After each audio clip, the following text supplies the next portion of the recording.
Olá, meu querido irmão, minha querida irmã, boa noite, boa tarde, bom dia. Não sei a hora que você vai estar vendo esse vídeo, mas nós estamos reunidos aí no nosso desafio, mais um dia, nosso desafio 365 dias com a poderosa palavra de Deus. Hoje nós vamos rezar com a carta de São Paulo aos Colossenses, no capítulo 2. Vamos juntos? Em nome do Pai, do Filho e do Espírito Santo, amém. Vinde, Espírito Santo, enchei os corações dos vossos fiéis e acendei neles o fogo do vosso amor. Enviai o vosso Espírito, e tudo será criado, e renovareis a face da terra. Oremos. Ó Deus, que instruístes os corações dos vossos fiéis com a luz do Espírito Santo, fazei que apreciemos corretamente todas as coisas, segundo o mesmo Espírito, gozemos sempre de sua consolação, por Cristo Senhor nosso. Amém. Amém, povo de Deus. Essa carta, nós possamos pedir, o Espírito Santo aí, sobre a nossa vida, sobre o nosso coração mais uma vez, que Ele nos preenche por inteiro, que o Senhor nos dê a graça de sermos batizados no Espírito Santo de Deus. Amém. Nós vamos rezar aí com a carta de São Paulo aos Colossenses, no capítulo 2, um capítulo bem pequeno. Só gostaria de lembrar, ontem nós falamos, que os colossenses eles estavam tendo aí alguns erros de doutrina e tal, e aí São Paulo, que nunca tinha ido a Colossos, escreve uma carta para os orientar. Então é que você pause aí, leia aí o capítulo 2, nós voltamos meditando o capítulo 2. Vamos lá? Então, desejo realmente que estejais informados do árduo combate que sustento por amor de vós e dos de Laodiceia, que era outra igreja, assim como de todos os que ainda não me viram pessoalmente. Tudo sofro para que os seus corações sejam reconfortados e que, estreitamente unidos pela caridade, sejam enriquecidos de uma plenitude de inteligência para conhecerem o mistério de Deus, isso é Cristo, no qual estão escondidos todos os tesouros da sabedoria e da ciência. São Paulo, que nunca havia ido em Colossos, gente, ele coloca o seu sofrimento à disposição da igreja, coloca o sofrimento aí para sofrer pelos irmãos. Nós já falamos disso também. Digo-vos isso para que ninguém vos engane com discursos sedutores. Olha aí o que São Paulo fala. Lembra aquilo que eu disse? Que eles estavam vendo uma confusão aí? Então, porque, embora corporalmente distante, estou presente a vós em espírito, e me alegro em ver a firmeza de vossa fé em Cristo. Como de nossa pregação recebestes o Senhor Jesus Cristo, vivei nele. Olha aí a ordem que São Paulo dá. Se a gente que conhece Jesus precisa viver nele, Enraizados e edificados nele, inabaláveis na fé, com que fostes instruídos com o coração a transbordar de gratidão. Estais de sobreaviso para que ninguém vos engane com filosofias e vãos sofismas baseados nas tradições humanas, no rudimento do mundo, em vez de se apoiar em Cristo. Pois nele, isso é uma ordem também, gente? A gente precisa estar alerta aí com aquilo que as pessoas estão anunciando, com aquilo que as pessoas estão falando. Pois nele habita corporalmente toda a plenitude da divindade, princípio eterno, Em Jesus Cristo habita toda a plenitude da divindade. Tendes tudo plenamente nele, que é a cabeça de todo principado e potestades. Também é um princípio eterno, Nele também fostes circuncidados com circuncisão não feita por mão de homens, mas com a circuncisão de Cristo, que consiste no despojamento do seu ser carnal. Lembra que a gente falou? Aqui já estava um pouco elucidado sobre essa questão da circuncisão. Então, não se tinha mais aquela obrigatoriedade da circuncisão, E aí, com isso, eles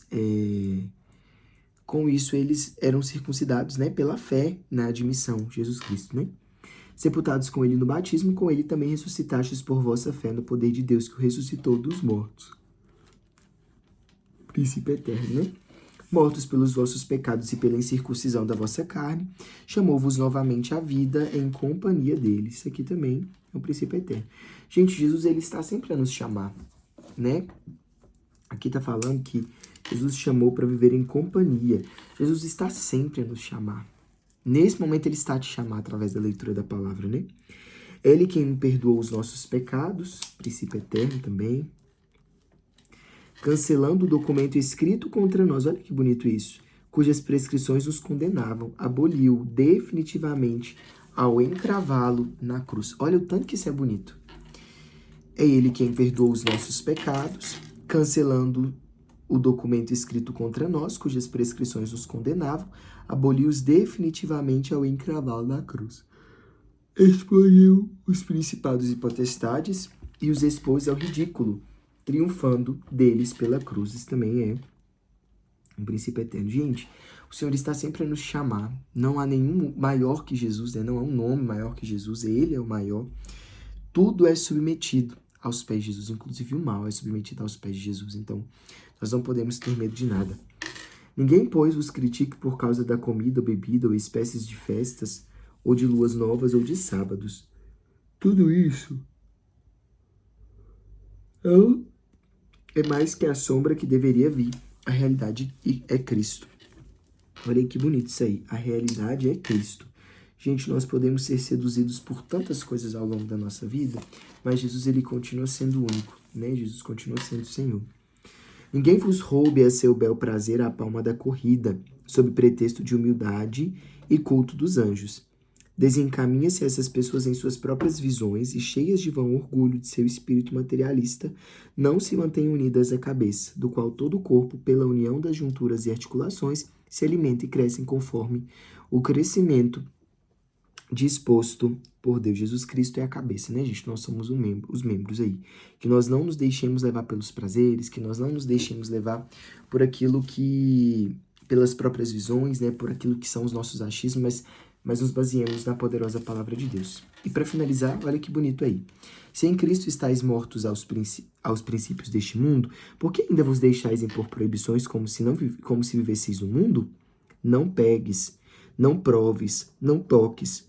Proibições essas que se tornam perniciosas pelo uso que delas se faz e que não passam de normas e doutrinas humanas. Elas podem, sem dúvida, dar a impressão de sabedoria, enquanto exibem culto voluntário, de humildade e austeridade corporal, mas não têm nenhum valor real e só servem para satisfazer a carne. O que São Paulo está querendo dizer aí? Nós não podemos viver do externo, né? Claro que tem a briga aqui, a rixa, né, dos judeus com os judeus circuncidados, com aqueles que não eram circuncidados, mas aquilo que São Paulo está dizendo ao meu e ao seu coração, que nós não podemos ficar ligados ao externo. Né? Nós precisamos converter nosso coração, voltar ao nosso coração primeiro, a Jesus Cristo, nosso Senhor. Então que nós possamos... Gente, que abrição de boca é essa?